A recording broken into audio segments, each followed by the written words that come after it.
రోజ్గార్ మేళలో ప్రస్తుతం కేంద్ర మంత్రి కిషన్ రెడ్డి మాట్లాడుతున్నారు. లైవ్ చూద్దాం. ప్రభుత్వ ఉద్యోగాలు ఇవ్వలేమని చెప్పి వాళ్ళని ఖాళీ పెట్టలేము కాబట్టి వాళ్ళ యొక్క సేవలు కూడా ఉపయోగించుకోవాలి దేశం కోసం అనేటువంటి దృక్పథంతో ఈరోజు దేశంలో ఉన్నటువంటి యువతకు అనేక రకాల ప్రోత్సాహాలు భారత ప్రభుత్వం కల్పిస్తాం.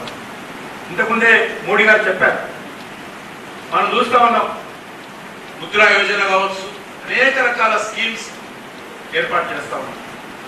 ఈరోజు ఇంతకుముందే మొబైల్ సెక్టర్ 100కు 100% ఫోన్లు అంటే మన దేశంలో మనం దిగుమతి చేస్తున్న వాళ్ళం.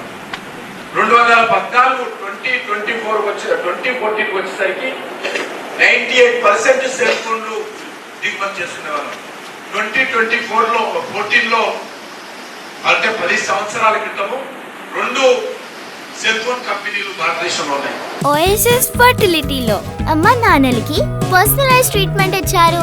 In the good hands of science. Mummy daddy అవ్వాలంటే ఓఎస్ఎస్ కి కాల్ చేయండి. ఈ రోజు మీ చేతులు అయితే ఫోన్లు ఏవైతున్నాయో అవన్నీ కూడా 99% ఇండియాలో తయారైనటువంటి సెల్ ఫోన్లు మాత్రం. 400 కంపెనీలు 400 యూనిట్స్ సెల్ ఫోన్ మ్యానుఫ్యాక్చరింగ్ చేస్తాం. 150 దేశాలకు ఈరోజు సెల్ ఫోన్లు ఎక్స్పోర్ట్ చేస్తా ఉన్నాం. దిగుమతి చేసే స్థాయి నుంచి ఈరోజు భారతదేశంలో తయారైనటువంటి ఐఫోన్లు అమెరికా లాంటి దేశానికి, భారతదేశంలో తయారైనటువంటి సెల్ ఫోన్లు యూకే, జర్మనీ లాంటి దేశాలకు కూడా, డెవలప్డ్ కంట్రీస్ కూడా మన దేశంలో తయారైనటువంటి సెల్ ఫోన్లను ఎక్స్పోర్ట్ చేస్తా ఉన్నాం అనే విషయాన్ని సందర్భంగా. అంతేకాకుండా ఈరోజు 5G టెక్నాలజీ అనేక దేశాల్లో లేదు, కానీ మన దేశంలో అనేక దేశాలలో పోలిస్తే మన దేశంలో వాళ్ళ దగ్గర 100 రూపాయలు ఛార్జ్ చేస్తే మన దగ్గర 10 రూపాయలు ఛార్జ్ చేస్తాం. అంత తక్కువలో ఈరోజు గ్రామీణ ప్రాంతాల్లో మరి ఈరోజు 5G టెక్నాలజీ వచ్చింది. మీకు అందరికీ తెలుసు, డిజిటల్ ట్రాన్సాక్షన్స్ ఏర్పాటు చేయాలి, మధ్యతరగతి వ్యవస్థ పోవాలి, అవినీతి పోవాలని చెప్పి కేంద్ర ప్రభుత్వం డిజిటల్ ట్రాన్సాక్షన్స్ ఏర్పాటు చేస్తే ప్రధానమంత్రి గారు వచ్చిన తర్వాత పార్లమెంట్ లో కొన్ని పార్టీల వారు మాట్లాడారు.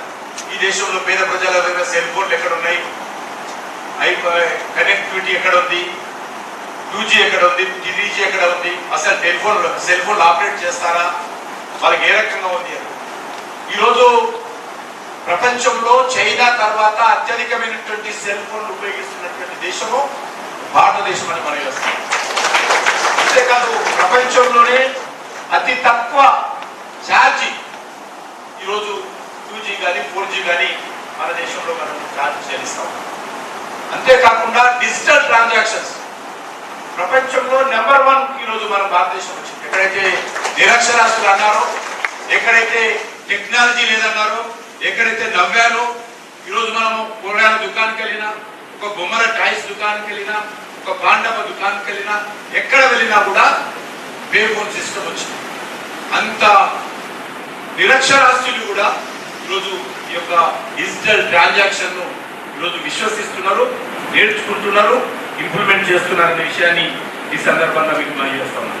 అంతేకాకుండా ఈరోజు డిఫెన్స్ ఎక్స్పోర్ట్స్ ఒకటి కాదు, అన్ని రకాల ఎక్స్పోర్ట్స్ ఈరోజు మన భారతదేశంలో పెరిగింది.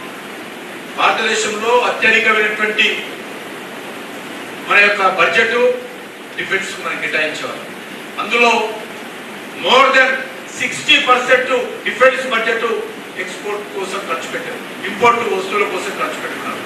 రక్షణ రంగానికి సంబంధించినటువంటి అనేక రకాల ఎక్విప్మెంట్స్ ను దిగుమతి చేసుకోవడానికి డిఫెన్స్ బడ్జెట్ ఖర్చు అయ్యింది. కానీ ఈరోజు స్లోగా మన దేశంలో కూడా డిఫెన్స్ ఎక్విప్మెంట్ తయారు చేయడం, మన దేశానికి అవసరమైనటువంటి ఉత్పత్తులను కోసం, అవసరానికి సంబంధించిన ఉత్పత్తులను మనం ప్రొడక్షన్ చేసుకోవడం, అంతేకాకుండా ఎక్స్పోర్ట్ చేస్తూ ఉన్నాం. ఈ సంవత్సరం సుమారు 25,000 కోట్ల రూపాయల డిఫెన్స్ ఎక్విప్మెంట్స్ ఇతర దేశాలకు, డెవలప్డ్ కంట్రీస్ కూడా మనము ఎగుమతి చేయబోతున్నాం అని మనం చేస్తున్నాం. అంతేకాకుండా ఈరోజు మన దేశంలో వాణిజ్య రంగానికి సంబంధించినటువంటి ఎక్స్పోర్ట్స్ 418 బిలియన్ డాలర్లు విలువైనటువంటి ఎక్స్పోర్ట్స్ మనం చేస్తాం రికార్డు స్థాయిలో. అంతేకాకుండా మరి ఈరోజు మనం చూస్తా ఉన్నాం, ఇంతకుముందే మోడీ గారు కూడా చెప్పడం జరిగింది, మనము ప్రపంచంలో 5వ అతిపెద్ద ఆర్థిక శక్తి కలిగినటువంటి దేశంగా ఈరోజు మనం ఎదిగాం. ఇది ఎవరు ఊహించలేదు. మనం ఇంకా డెవలప్డ్ కంట్రీ కాదు, మన అభివృద్ధి చెందిన దేశం కాదు, మన అభివృద్ధి చెందుతున్నటువంటి దేశం, డెవలపింగ్ కంట్రీ. అటువంటి మన దేశంలో కూడా ఈరోజు ప్రపంచంలోనే 5వ ఆర్థిక అతిపెద్ద దేశంగా మనం ఇది అవతరించాం. మన లక్ష్యంగా ఉంది వచ్చేటువంటి కొన్ని రోజుల్లో 4వ స్థానంలో రాబోతున్నాం. 2028-29 కల్లా 3rd ప్లేస్ లో 3rd లార్జెస్ట్ ఎకానమిక్ కంట్రీగా మనం విమర్శించుకోవాలనుకుంటున్నాం. అదేవిధంగా 5 ట్రిలియన్ ఎకానమీ భారతదేశంలో మనము మరి చేరుకోవాలనుకుంటున్నాం. ఆ రకంగా ఇప్పుడు మనం చూస్తే రైల్వే నెట్వర్క్ అద్భుతంగా పెరుగుతాం. జాతీయ రహదారులు, నేషనల్ హైవేస్, నేను 1993లో అమెరికాకి వెళ్ళినప్పుడు అనుకునేవాడిని ఆ జాతీయ రహదారుల మీద మనం జర్నీ చేస్తే భారతదేశంలో ఎప్పుడైనా రోడ్లు ఉంటాయా. కానీ ఈరోజు మనం చూడొచ్చు, హైదరాబాద్ నుంచి మీరు నాగ్పూర్కి వెళ్ళాలన్నా, హైదరాబాద్ నుంచి బాంబేకి వెళ్ళాలన్నా, హైదరాబాద్ నుంచి విజయవాడకి వెళ్ళాలన్నా, హైదరాబాద్ నుంచి బెంగళూరుకి వెళ్ళాలన్నా కూడా అద్భుతమైనటువంటి జాతీయ రహదారులు. గత 10 సంవత్సరాల్లో వాజ్పేయి గారు గతంలో ప్రైమ్ మినిస్టర్ ప్రారంభించారు స్వర్ణ చతుర్భుజి పేరు.